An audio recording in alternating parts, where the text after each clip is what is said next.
ถ้าถามทุกคนด้วยคำถามที่ว่ายังมีเวียกดีๆเฮ็ดบ่ยังมีเงินเดือนสูงๆบ่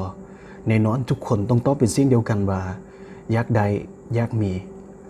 และแม้นยังที่เป็นสิ่งที่เฮ็ดให้พวกเขาเหล่านั้นยังบ่มีเวียกเฮ็ดหรือยังว่างงานอยู่ในตอนนี้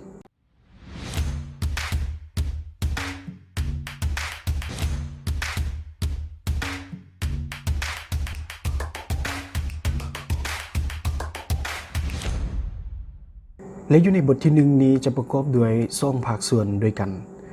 ซึ่งอยู่ในภาคส่วนที่1พวกเขาจะเว้าถึง3ข้ออ้างที่เฮ็ดให้คนส่วนใหญ่ยังบ่มีเวียกเฮ็ด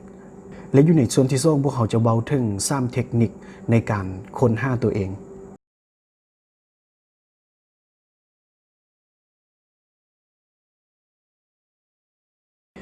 อยากสมัครอยู่แต่ยานบ่ได้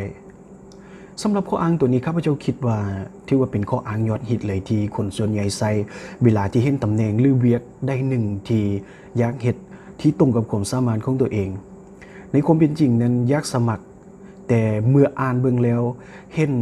คุณสมบัติหรือความรู้ความสามารถบางอย่างที่ตัวเองขาดไปนั้นก็เพียงพอแล้วที่เฮ็ดให้คนเหล่านี้ใช้ข้ออ้างตัวนี้ในการที่จะบ่สมัครในตำแหน่งนั้นๆและสำหรับวิธีรับมือกับข้ออ้างตัวนี้ก็คือเมื่อเราเห็นว่าเวียกตัวนี้เป็นเวียกที่เราสนใจหรือเป็นเวียกที่เรามักเป็นเวียกที่ตรงกับความสามารถที่เราอยากเฮ็ดแท้ๆถึงแม้ว่าตอนนี้เราอาจจะบ่เหมาะสมกับมันเราก็บ่ควรที่จะใช้มันเพื่อเป็นตัวปิดกั้นหรือเป็นตัวบ่งบอกว่าเจ้าบ่เหมาะสมกับมันเราควรจะใช้มันเพื่อจะเป็นตัวบ่งบอกว่าเราควรจะเพิ่มเราควรจะปรับปรุงหรือควรจะแก้ไขจุดใดเพื่อว่าครั้งหน้าเราจะเหมาะสมและได้เวียกนั้นตามที่ต้องการและอยากให้เข้าใจว่าโอกาสทุกโอกาส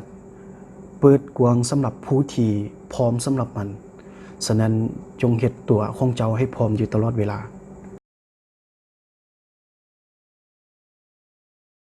คือจะมีแต่คนเก่งๆสมัครหมดสำเฮานี้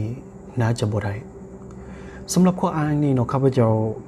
ก็เป็นคนหนึ่งที่เคยใช้มันเช่นเดียวกันตอนที่ข้าพเจ้าเรียนจบใหม่ๆเวลาที่เห็นเวียกหลายๆเวียกที่เหมาะกับสิ่งที่เราเรียนมาตรงกับความสามารถและเป็นสิ่งที่เราสนใจหรืออยากเฮ็ดแต่เมื่อข้ออ้างตัวนี้เข้ามาในหัวนั้นก็เฮ็ดให้ข้าพเจ้านั้นแพ้ตั้งแต่ตอนที่ยังบ่ทันได้เริ่มเฮ็ดหยังเลยและสำหรับวิธีรับมือกับข้ออ้างตัวนี้ก็คืออยากให้เข้าใจว่าการสมัครเวียกในตำแหน่งได้หนึ่งนั้นบางทีความรู้ความสามารถก็บ่แม่นตัวที่จะวัดว่าคนผู้นั้นเหมาะสมกับเวียกนั้นๆซึ่งการที่จะบอกได้ว่าผู้ใดผู้หนึ่งเหมาะสมกับตำแหน่งนั้นหรือกับเวียกนั้นๆนั้นต้องบวกกับคุณสมบัติหรือหลายๆอย่างเข้าด้วยกันจึงจะบอกได้ว่าคนผู้นั้นเหมาะสมหรือเป็นผู้ที่แม่นสำหรับตำแหน่งนั้นๆฉะนั้นสิ่งที่เจ้าต้องเฮ็ดบ่แม่นว่าจะยานหรือจะใส่ข้ออ้างตัวนี้ในการที่จะบ่กล้าสมัครเวียกนั้นๆฉะนั้นสิ่งที่เจ้าควรจะเฮ็ดก็คือลองเลยสมัครเลยบางทีเจ้าอาจจะมีบางอย่างที่บริษัทนั้นๆอยากได้เจ้าก็เป็นไปได้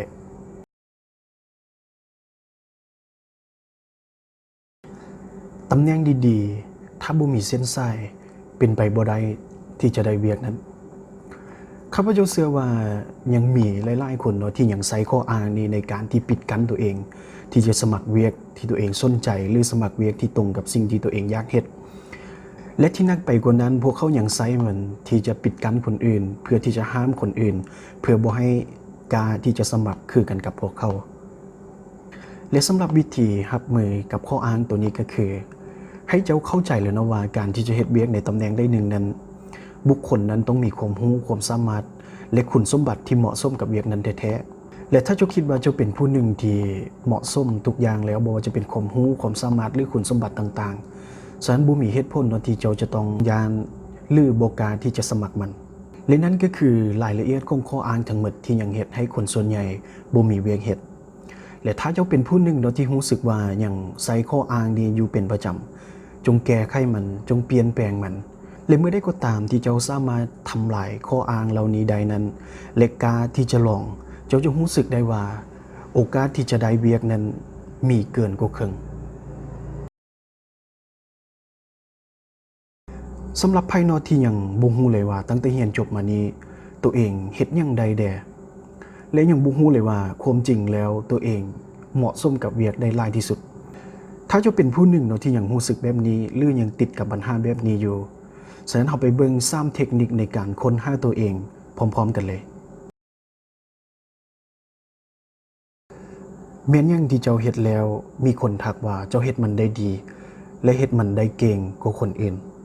นี่คือเทคนิคอันหนึ่งเนาะในการที่จะทบทวนถึงความสามารถและพรสวรรค์ของเจ้าที่แสดงออก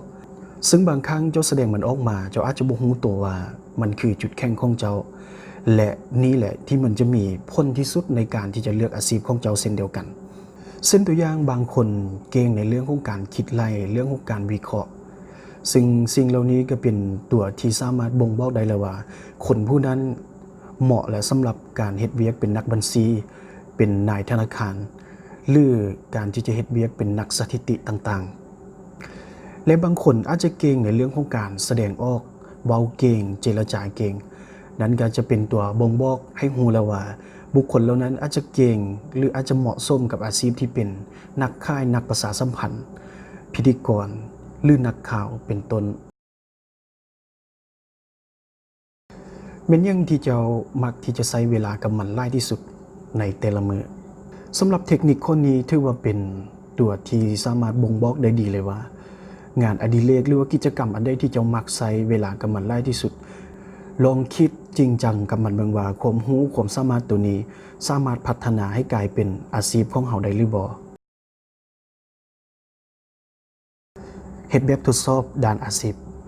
ถ้า2เทคนิคที่กล่าวมาก่อนหน้านั้นใช้บ่ได้ผลสำหรับเจ้าซึ่งยังมีอีกอันหนึ่งเนาะในการที่จะบ่งบอกว่าเจ้านั้นเหมาะสมกับอาชีพแบบใดซึ่งก็คือการเฮ็ดแบบทดสอบด้านอาชีพและอยู่ในแบบทดสอบนั้นจะรวบรวมเอาสุดคำถามต่างๆที่เกี่ยวกับกิจกรรมที่อาจจะเหมาะสมกับความมัก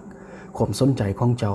และแบบทดสอบนั้นจะรวบรวมและวิเคราะห์ออกมาว่าในความมักในความสนใจของเจ้านั้นมีเวียกแบบใดแด่ที่เจ้าเหมาะสมกับมันที่สุดซึ่งแบบทดสอบนี้ทุกคนสามารถเฮ็ดได้ในเว็บไซต์ของพวกเราเนาะก็คือ shareprasopgarn.com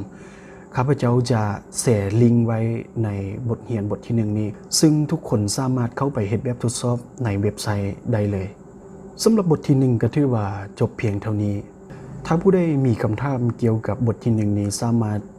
ถามได้ในคอมเมนต์ของบทที่1นี้ได้เลย